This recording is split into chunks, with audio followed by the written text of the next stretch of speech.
How to check mutual friends on Snapchat. Hey everybody, welcome back to our channel. In today's video, I will guide you on how you can check mutual friends on Snapchat. So make sure to watch the video till the end.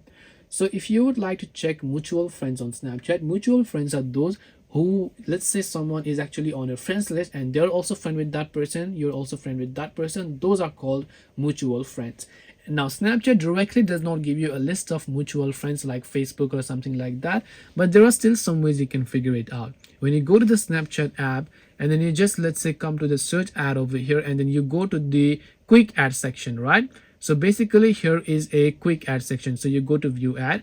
Now these quick ad people are the ones who has some kind of mutual connection with you. So maybe they are friends with the person you're already friend with. That is why they show up. Maybe they are in your contact list. You will not directly know it, but it simply means that they have some kind of mutual connection with you. That's why they are showing up in your quick ad recommendations list. So this way you should be able to check mutual friends on Snapchat. Hope this video was very helpful. If you have got any questions, feel free to leave them down below. Thank you for watching till the end and see you soon in the next video.